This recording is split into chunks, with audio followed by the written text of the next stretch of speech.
menuntut tanggung jawab BPOM.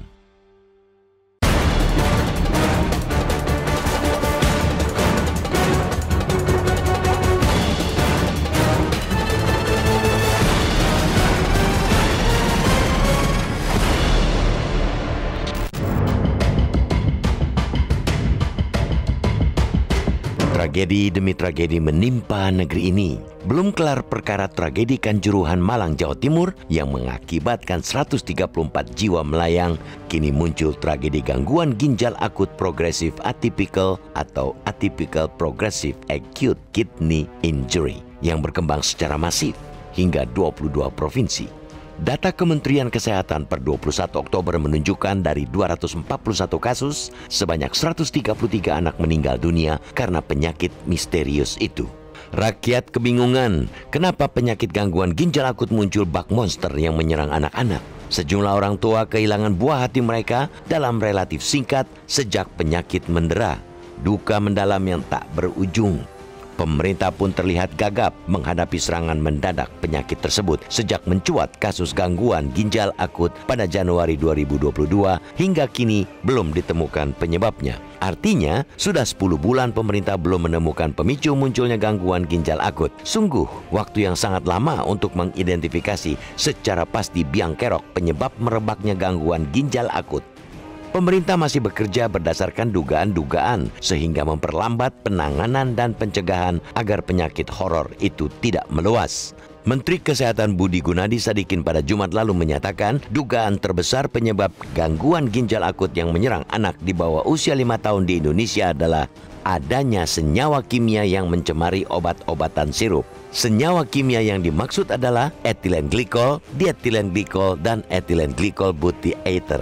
Menurut Menkes, dari 11 anak yang dirawat di Rumah Sakit Cipto Mangunkusumo, Jakarta, dalam ginjal 7 anak positif mengandung 3 senyawa berbahaya tersebut.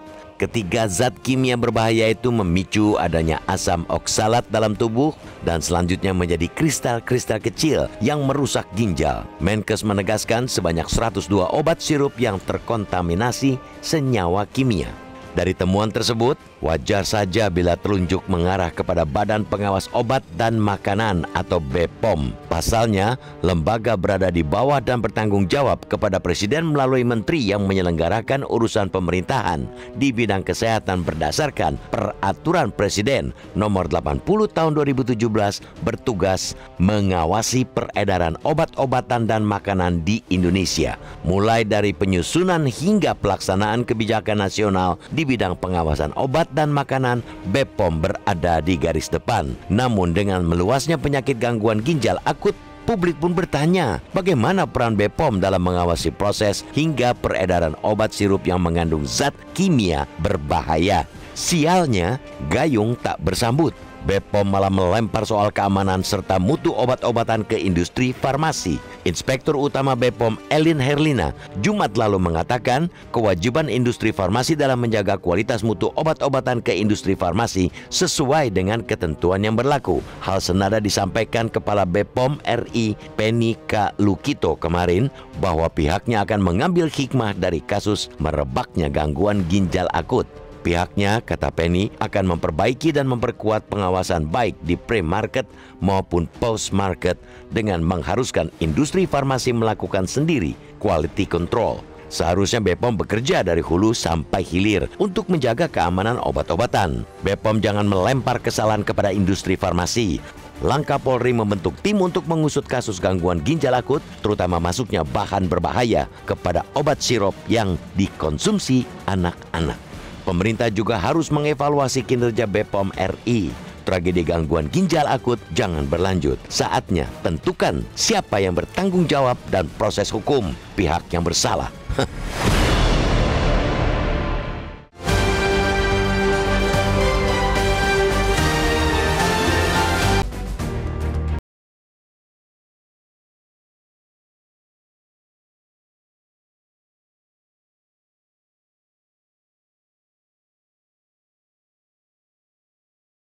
Diskusi Bang, kita mau bertanya dulu. Kita sudah terhubung lewat saluran telepon dengan Ketua Harian Yayasan Lembaga Konsumen Indonesia atau YLKI, Tulus Abadi. Mas Tulus, selamat pagi. Ya, selamat pagi Bung Leonard.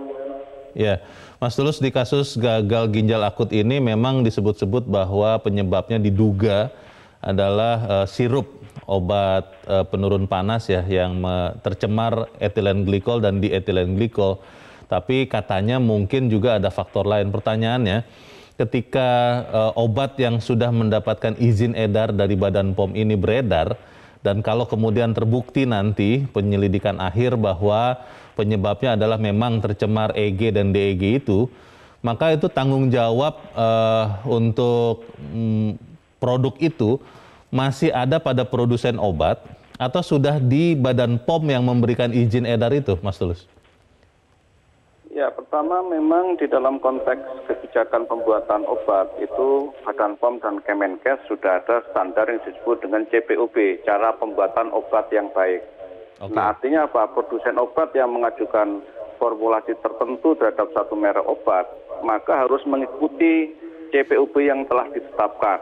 Nah, CPOB itu diajukan ke Badan POM dengan berbagai formulasi yang diterapkan dan kemudian nanti akan dicek oleh Badan POM, saya kira ya, apakah formulasi itu tepat dan lain sebagainya. Jadi ketika produsen merilis obat itu, maka sebenarnya sudah mendapatkan lampu hijau dari Badan POM. Sehingga tanggung jawab pidana memang kalau itu ditemukan satu kelalaian ataupun kesengajaan terhadap satu kandungan toksik pada obat tersebut memang kepada produsennya. Tetapi ya Badan POM tidak bisa lepas tanggung jawab dalam konteks institusi yang mengawasi kinerja dari satu industri farmasi, ya. Karena pengawasan itu bukan hanya, kalau CPOB kan tadi konteksnya adalah pengawasan prapasar, pre-market control. Nah, tetapi ketika obat itu dirilis, dibedarkan di pasaran, maka Badan POM juga harus melakukan post market control atau pengawasan pasca pasar dengan cara random sampling dan segala macam terhadap satu merek obat sehingga tidak ada pelanggaran yang dilakukan oleh produsen obat seperti itu. Jadi pada konteks ini memang bisa diklaim sebagai sebuah kurang efektif dari pengawasan terkait dengan pengawasan pasca pasar setelah obat itu dirilis dan didistribusikan di pasaran. Mas Tulus, kalau melihat beberapa kinerja Badan POM sebelumnya, itu kan saya melihat itu relatif cepat. Misalnya contoh pada saat kita polemik soal ivermectin, Mas Tulus, untuk pengobatan COVID, itu dengan cepat bahkan Badan POM menyegel yang dikatakan ada beberapa cara yang tidak sesuai prosedur. Mungkin prosedur CPOB yang tadi Mas Tulus katakan. Lalu soal vaksin, misalnya vaksin Nusantara, itu Badan POM juga dengan cepat responsif terhadap proses-prosesnya. Kenapa di saat obat penurun panas yang kita temukan kasusnya disebut-sebut sudah sekitar 10 bulan sekarang, apakah memang pengawasnya Badan POM itu kurang atau memang sedang mengawasi COVID atau bagaimana ya kalau kira-kira alasan logis kenapa Badan POM disebut-sebut kecolongan ini, Mas Tulus? Ya, memang kalau kita lihat dari Badan POM selama ini kiprahnya sudah sangat ini ya, ibarat institusi sudah cukup responsif terhadap satu temuan ataupun mekanisme pre-market dan post-market control itu. Misalnya ditemukan ada unsur tidak halal ataupun kandungan-kandungan tertentu itu cukup ini. Tetapi memang dalam konteks ini kan mungkin pemerintah sedang fokus untuk ini sebenarnya ada dua hal. Di satu sisi sampai sekarang belum tuntas soal penyebab utama gagal ginjal akut itu, apakah obat atau virus ataupun bakteri atau yang lainnya. Tetapi hal lain yang harus kita cermati yang ini menimbulkan kekhawatiran publik dan ketakutan publik adalah adanya kandungan toksik di dalam obat sirup itu, terlepas dia sebagai dampak atau berkontribusi terhadap gagal ginjal atau tidak. Ini kan tidak boleh, ya, karena kandungan etilen tadi sudah melebihi ambang batas yang ditentukan, terlepas dia nanti berdampak terhadap ginjal atau tidak. Artinya apa? Ini ada pelanggaran CPOB, begitu. Kalau tanggung jawab Badan POM yang harusnya dilakukan atau diberikan pada kasus ini, bentuknya seperti apa sebetulnya, Mas Tulus? Ya, tanggung jawabnya sesuai dengan institusi regulator pengawasan obat dan makanan, ya tadi dia membuat standar, kemudian standar itu dipatuhi oleh regulator, oleh operator, dan ketika itu dirilis ke pasar, maka Badan POM harus melakukan pengawasan-pengawasan apakah ada pelanggaran yang ditemukan atau tidak, misalnya tanggal kadaluarsa atau tanggal kandungan-kandungan yang tidak boleh dan seterusnya. Karena namanya market, pasar, tentu ada potensi-potensi pelanggaran. Itulah yang diperlukan oleh badan seperti Badan POM untuk melakukan pengawasan. Dalam ini kan Badan POM sebagai polisi secara perdata di dalam mengawasi barang-barang yang beredar untuk makanan, minuman, dan obat-obatan. Badan POM sudah mengatakan bahwa tanggung jawab untuk menjaga keamanan produk obat itu ada di tangan industri farmasinya, produsen obatnya. Ini artinya apakah kemudian Badan POM memang tidak mau ikut bertanggung jawab, atau ya karena aturannya seperti itu ya Badan POM juga tidak salah mengatakan hal itu, Mas Tulus? Sekali lagi kalau secara pidana, kalaupun nanti itu ada unsur pidana, ya memang lebih dominan kepada industrinya kalau ditemukan apakah unsur kelalaian ataupun kesengajaan. Tetapi sebagai institusi pengawas obat itu tetap Badan POM secara moral bertanggung jawab. Ya misalnya apakah nanti ada teguran keras dari presiden atau mungkin kepala badannya dievaluasi dan segala macam gitu.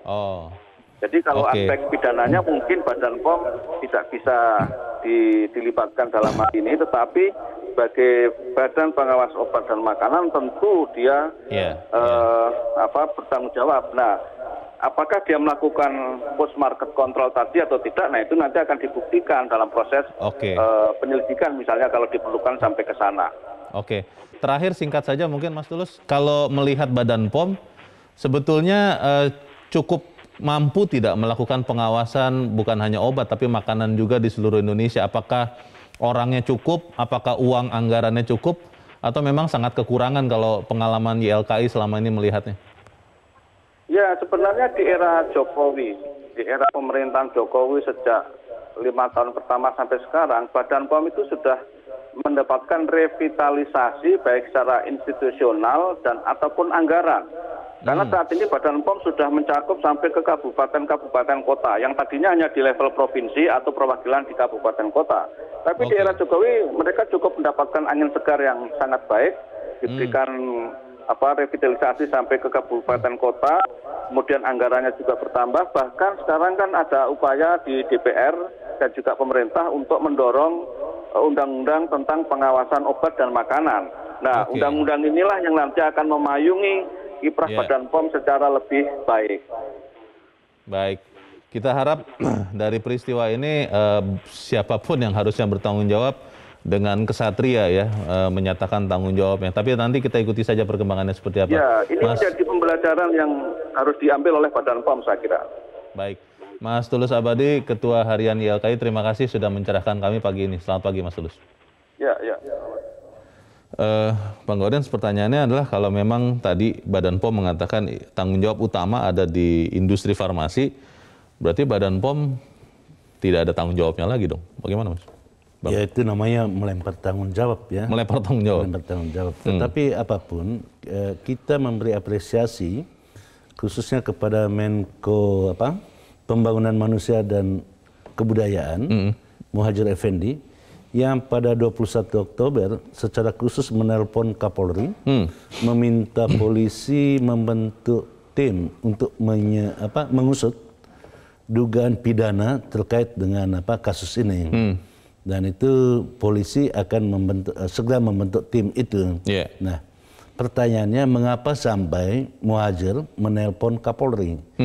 Itu kan setelah dilakukan rapat antar instansi pada tanggal 21 itu rupanya patut diduga terkait dengan adanya dugaan pidananya yang harus diusut, mulai dari pengadaan bahan baku yang diimpor sampai kepada bagaimana pembuatannya di dalam negeri. Apalagi yang di Tenggara itu adalah bahan baku yang didatangkan dari salah satu negara, tetapi di negara tersebut tidak terjadi gagal ginjal akut ini, tetapi malah terjadinya di 3 negara termasuk Indonesia. Itu yang pertama. Yang kedua, apakah sudah ada regulasi yang bisa menjangkau produsen obat yang nakal misalnya. Yeah. Kita kembali kepada Undang-Undang 36 tahun 2009 tentang kesehatan. Di pasal 96 itu tegas sekali di bagaimana larangan atau keharusan produsen obat itu mematuhi standar gitu ya. Yeah. Standar pembuatan obat yang tadi di Farmakop itu. CPOB itu ya. Kemudian di pasal 196 di sana ada sanksi ancaman sanksi pidananya. Ancaman pidananya itu 10 tahun atau denda itu maksimal 1 miliar. Itu artinya regulasi kita itu sangat cukup untuk menjangkau siapa saja yang bermain-main sehingga obat itu tercemar dengan larutan yang tidak baik buat tubuh. Nah, itu ancaman-ancamannya itu akan bisa terkena kepada produsennya saja atau juga kepada pengawas-pengawas, karena kalau misalnya hanya ke produsen, akhirnya nanti Badan POM kan jadi agak aneh begitu sudah kasih izin, ada sesuatu yang salah dengan itu, tanggung jawab terlempar lagi kepada produsen, Bang. Ya, tadi kan seperti yang dikatakan oleh Pak Tulus itu kan tanggung renteng, tanggung jawab. Tetapi tanggung jawab pokok karena di pasal 196 itu kan rumusannya itu setiap orang ya, bukan setiap badan ya, tapi setiap orang yang memproduksi atau mengedarkan informasi yang tidak memenuhi standar gitu. Tadi kita katakan ada standar yang di tahun 2020 itu dikeluarkan untuk yang keempat ya, atau revisi yang keempat standar standar obat yang baik itu. Nah, pertanyaannya mengapa obat-obat yang tidak memenuhi standar itu bisa berada di pasaran? Tentu dugaan pidana itu yang harus diusut dengan pasal 196. Baik, kita simpan dulu pertanyaan itu karena kita harus jeda dahulu. Bang Gaudens dan pemirsa tetap bersama kami, Editorial Media Indonesia segera kembali.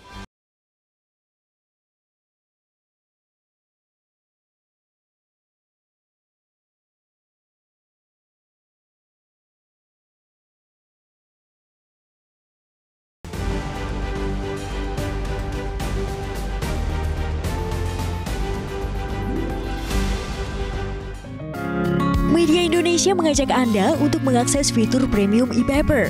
Dengan sajian konten berbasis intelektual dan meneguhkan kebangsaan, Media Indonesia tampil dengan lebih dinamis melalui e-paper Media Indonesia yang dapat Anda akses kapan saja, di mana saja. Caranya mudah, download aplikasi Media Indonesia di Android atau ketik link e-paper.mediaindonesia.com atau bisa scan QR Code pada layar kaca Anda. Klik tab e-paper di bagian samping layar tablet Anda, daftarkan data diri, serta pilih paket berlangganan e-paper Media Indonesia sesuai dengan kebutuhan Anda. Nikmati juga bonus spesial tambahan 4 halaman rubrik fokus setiap hari. Semua bisa Anda dapatkan hanya di e-paper Media Indonesia.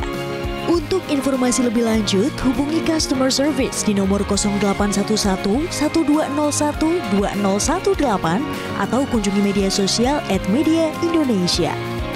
Media Indonesia, referensi bangsa. Terima kasih pemirsa, Anda masih bersama kami di Editorial Media Indonesia, dan sebelum kita lanjutkan diskusi, Bang Gaudens, kita mau dengarkan dulu suara dari pemirsa Metro TV. Kita sudah terhubung dengan pemirsa Metro TV di Jember, Jawa Timur, ada Pak Ikhwan. Pak Ikhwan, selamat pagi Pak. Selamat pagi Bang Leo, selamat pagi Bang Gaudens. Begini bahwa BP POM ini sebenarnya jelas karena urusannya farmasi, ya ini dengan Kementerian Kesehatan. Jadi tanggung jawab seluruhnya di bawah Menteri Kesehatan. Sedangkan kementerian sudah diatur job description-nya. Dan untuk itulah yang aneh sekarang ini, setelah kebakaran jenggot baru terjadi ribut-ribut semua. Nah, sedangkan kalau sudah sampai kepada industri farmasi, ini kan tanggung jawabnya yang mengatur kontrol, pengawasan, kemudian sampai kepada pelarangan, itu kan BP POM. Nah, negara punya hak untuk memaksa. Karena hukum, kaitannya dengan hukum. Nah, untuk itulah maka diperlukan tindakan tegas. Tapi kalau sudah masuk masalah industri farmasi, nah mulailah urusan perduitan. Disinilah lalu jadi interest lahan korupsi itu sudah mulai bermain. Sedangkan pengawasan, kemudian kontrol, lalu sampai tindakan, itu bukan hanya hari, tapi per jam. Dan itu pekerjaan tetap dari tahun ke tahun. Untuk itulah moralitas dari yang bertanggung jawab inilah yang dituntut, sehingga data-data lengkap mengenai yang sebenarnya terjadi itu berpikir antisipasi. Itu penting sekali. Saya kira terima kasih gitu. Baik, terima kasih Pak Iwan di Jember, Jawa Timur untuk pendapat Anda. Selamat pagi Pak. Di belakang Pak Iwan ada Ibu Ong Mehua di kawasan Pejaten, Jakarta. Ibu Ong, selamat pagi. Selamat pagi Bang Leo, selamat pagi Bang Buldan. Assalamualaikum warahmatullahi wabarakatuh. Waalaikumsalam. Bagaimana Ibu Ong, pendapat Ibu? Iya, tragedi tidak berhenti-berhentinya Bang melanda di negara kita. Sudah Kanjuruhan yang memakan jiwa 134. Sekarang kejadian luar biasa, gagal ginjal pada anak balita dan anak-anak. Kasihan kan Bang. Ibu mau nanya, BP POM ini apa tugasnya? Kan Badan POM, pengawasan obat dan makanan. Betul. Lalu sirup obat itu kan diproses oleh industri farmasi. Iya. Nah, sekarang terjadi begini. Lalu sirup dari dulu Bang Leo, anakku kalau panas itu pasti dikasih paracetamol. Tetapi paracetamol ini mengandung ethylene glycol. Harusnya BP POM itu cepat-cepat mengawasi dan memproses ini kandungan apa sehingga membuat anak Indonesia menderita gagal ginjal. Kan kasihan, ini kegelisahan seorang ibu-ibu yang ada di negeri ini, Bang Leo. Iya. Kita kan tidak menghendaki anak kita meninggal, Bang Leo. Pasti Bu, iya. Nah, iya, inilah tugasnya Menteri Kesehatan, BP POM, industri farmasi. Jangan sembarangan Bang Leo memproses obat sehingga membuat orang meninggal loh beliau. Baik. Jadi itulah kita tunggu saja kan Menteri Kesehatan kita sudah menemukan obat, tetapi itu kan perlu proses Bang Leo. Nah, tapi kembali lagi sangat kita sesalkan BP POM ini apa kerjanya Bang? Jangan melempar tanggung jawab kepada para industri. Ya kalau pedagang kan memang maunya untung besar Bang Leo. Baik Bu, Mudah-mudahan tidak jatuh banyak korban Bang Leo. Amin. Assalamualaikum warahmatullahi wabarakatuh. Waalaikumsalam warahmatullahi wabarakatuh. Terima kasih Ibu Ong Mehua di Pejaten, Jakarta untuk pendapat Ibu. Selamat pagi. Di belakang Ibu Ong ada Pak Sukarwan di Temanggung, Jawa Tengah. Pak Sukarwan, selamat pagi Pak. Iya, selamat pagi Metro TV. Selamat pagi semuanya. Selamat pagi Pak. Silakan Pak, pendapat Anda Pak. Begini ya, memang tugas BP POM itu kan punya otoritas pengawasan farmasi obat dan makanan. Harusnya BP POM itu juga membatasi kerjasama dengan badan penyiaran. Saya lihat promosi-promosi obat, rokok di TV itu alur jalan sinetron, film sinetronnya lebih pendek jelasnya. Kalau promosi iklan 10 menit, 15 menit itu harus dibatasi, terutama rokok dan obat-obatan. Pertama, kalau ingat dulu zaman, saya bukan mendewa-dewakan Pak Harto, zaman Pak Harto itu ada Menteri Kesehatan namanya Profesor Dr. Siwa Besi.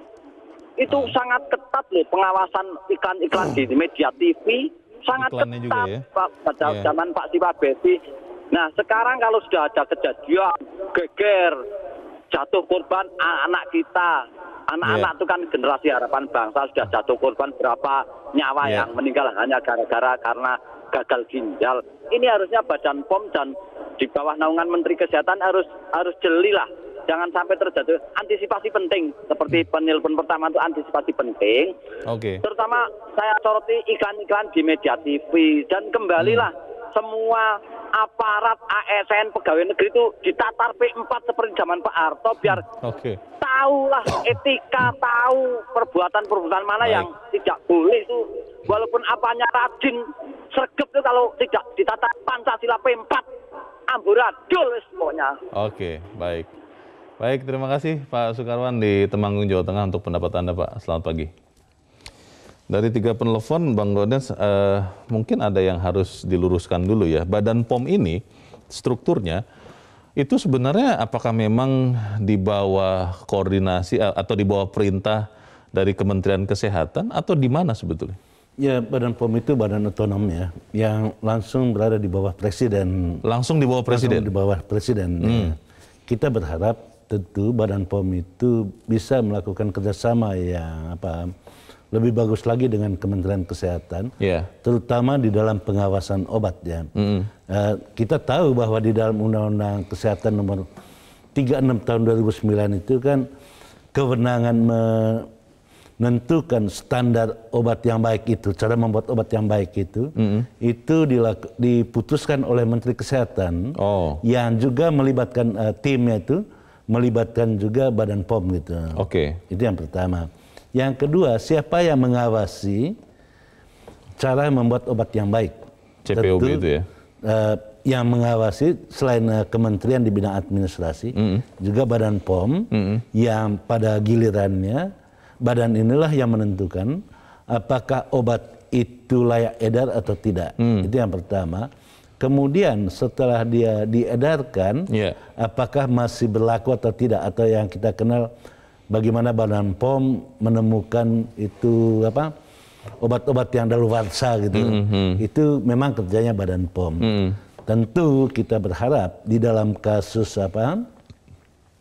tercemarnya obat-obat sirup untuk anak-anak ini, harus ditemukan siapa yang harus bertanggung jawab, karena ini menyangkut nyawa anak-anak yang sudah melayang. Dalam kaitan itu tadi saya memberi apresiasi kepada Pak Muhadjir Effendi yang sudah langsung menelpon langsung Kapolri untuk membentuk tim. Itu artinya sudah ada indikasi atau dugaan awal bahwa memang ada unsur pidana di sini.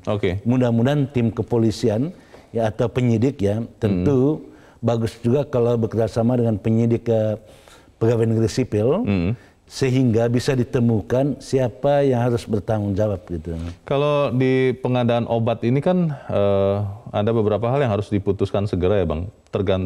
Yang pertama, belum pasti apakah memang hanya dari cemaran EG dan DEG ini. Mungkin ada faktor lain katanya begitu, itu satu. Yang kedua, tadi Pak Soekarwan kalau tidak salah atau Pak Iwan mengatakan ini kejadian luar biasa. Kan ini belum dinyatakan KLB Bang, bagaimana Bang? Ya tentu kita tahu bahwa Ketua DPR Ibu Puan Maharani itu beberapa waktu lalu sudah meminta agar pemerintah menetapkan ini sebagai kejadian luar biasa. Baru diminta, belum diputuskan kan? Belum diputuskan. Memang untuk memutuskan ini banyak pertimbangan ya. Kita masih dalam kondisi kejadian luar biasa atau darurat pandemi COVID-19. Belum berakhir. Tiba-tiba muncul lagi. Ini tentu harus diperhitungkan secara matang dampak, terutama dampak politis dan ekonomi. Dari kalau ditetapkan sebagai kejadian luar biasa yang juga memakan anggaran yang tidak sedikit gitu. Ini kan harus diperhitungkan secara matang. Tetapi kita memberi apresiasi juga kepada Kementerian Kesehatan, juga pemerintah daerah yang sudah langsung turun tangan mengatasi kasus gagal ginjal akut ini. Nah, memang menjadi pertanyaan, kenapa lama sekali sih? Nah, itu dia. Ada waktu jeda 10 bulan, kemana aja selama ini? Ini kan pertanyaan-pertanyaan masyarakat ya, yang mestinya dijawab secara tuntas gitu. Kita jawab pertanyaan itu di bagian berikut, Bang Gaudens dan pemirsa tetap bersama kami, Editorial Media Indonesia.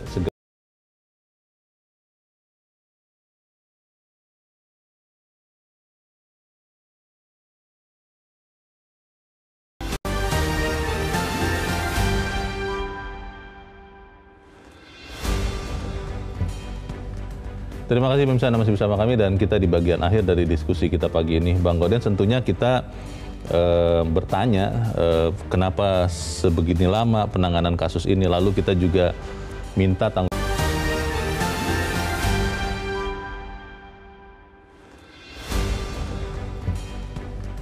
Terima kasih pemirsa Anda masih bersama kami dan kita di bagian akhir dari diskusi kita pagi ini. Bang Gaudens, tentunya kita bertanya kenapa sebegini lama penanganan kasus ini, lalu kita juga minta tanggung jawab Badan POM bukan untuk cari kambing hitam. Kita ingin memperbaiki yang mungkin masih ada hal yang harus diperbaiki. Persisnya Dalam waktu yang sangat singkat ini Bang, apa yang harus dilakukan oleh Badan POM? Kan sudah mengumumkan obat-obat yang harus ditarik, tapi kan belum final juga itu. Bagaimana Bang?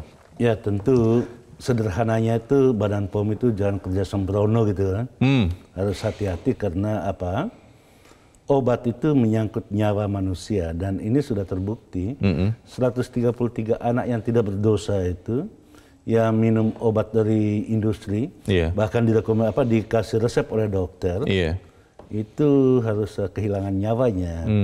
Ada satu contoh misalnya anak yang di Depok, bagaimana dalam waktu singkat ketika anak itu masuk rumah sakit UGD itu dinyatakan stadium 3, kemudian dirawat di RSCM, tiba-tiba dalam hitungan jam itu bisa masuk stadium 6 gagal ginjal akut. Itu artinya dampak dari zat-zat yang terkandung di dalam yang diduga di obat yang diminum anak ini tentu sangatlah berbahaya. Karena berbahaya kalau kita lihat teliti persis EG dan DEG itu kan zat kimia yang biasa dipakai di industri, bukan obat biasanya.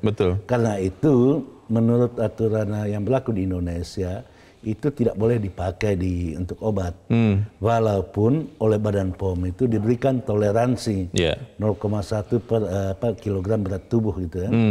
Itu toleransinya. Nah, pertanyaannya, mengapa sampai ditemukan di dalam obat-obat yang dikonsumsi oleh pasien gagal ginjal akut ditemukan zat yang berbahaya tadi melebihi ambang batas? Pertanyaannya, apakah tidak dideteksi oleh Badan POM? Kalau misalnya benar-benar tidak terdeteksi, pertanyaan lebih lanjutnya, apa saja sih kerja lembaga ini selama ini? Kan nasib rakyat ini dipertaruhkan nyawanya kepada lembaga yang kalau sembrono kerjanya tentu sangat berbahaya. Gitu. Tadi di bagian sebelumnya kan Mas Tulus Abadi mengatakan di zaman pemerintahan Joko Widodo sudah ada peningkatan yang signifikan pada Badan POM, baik jumlah orangnya sampai ke daerah sekarang sampai tingkat 2 maupun anggarannya. Tapi kalau melihat kasus ini masih terjadi Bang, apakah kemudian Badan POM ini juga benar-benar harus direvitalisasi lagi, diperkuat lagi, atau memang strukturnya harus diubah? Masa semua urusan termasuk obat aja harus presiden langsung turun tangan Bang? Apa gunanya pembantu-pembantunya?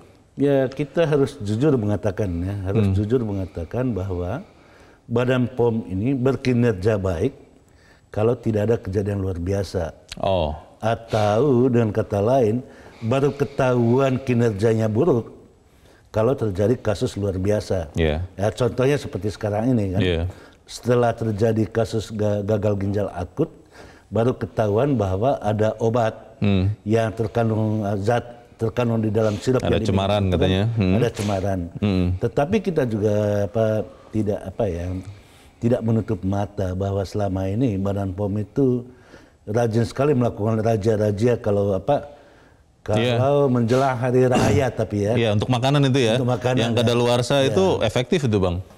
Mestinya Badan POM juga perlu melakukan pengawasan yang jauh lebih ketat sehingga industri farmasi tidak terlalu dekat dengan dokter lah.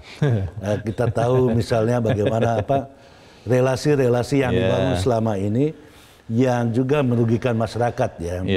Detailer obat itu ya sering ya Bang ya. Nah itu hal-hal seperti ini yang mestinya menjadi tanggung jawab bersama Kementerian Kesehatan juga Badan POM gitu.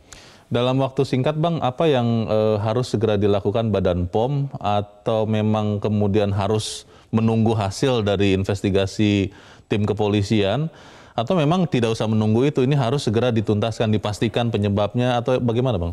Ya saya teringat dengan salah satu ketetapan MPR ya tentang etika kehidupan berbangsa. Di sana dijelaskan persoalan utama bangsa ini itu pemimpin yang tidak tahu malu dan tidak mau bertanggung jawab, tidak mau mundur gitu ya. Karena itu disarankan di dalam TAP MPR itu para pemimpin itu kalau melakukan salah ya mundur gitu ya. Tentu kita tidak meminta direktur kepala Badan POM ini untuk mundur, tetapi ya paling penting tahu diri lah. Baik.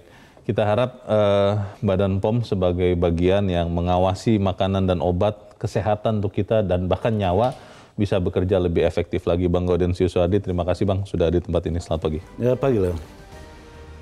Pemirsa, seharusnya Badan POM bekerja dari hulu sampai hilir untuk menjaga keamanan obat-obatan. Badan POM jangan melempar kesalahan kepada industri farmasi.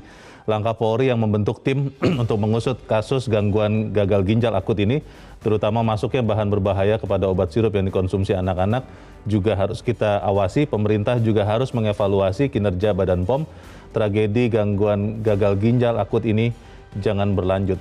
Saatnya tentukan siapa yang bertanggung jawab dan proses hukum pihak yang bersalah. Kami berterima kasih, saya Leonard Samusi berterima kasih Anda tetap menyimak editorial Media Indonesia untuk pagi ini.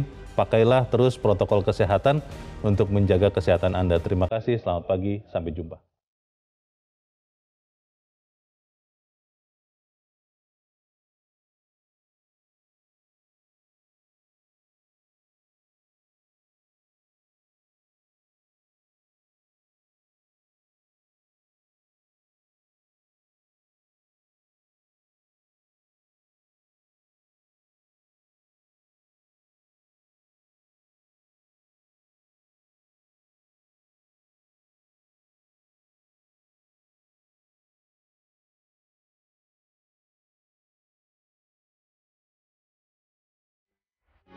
Metro TV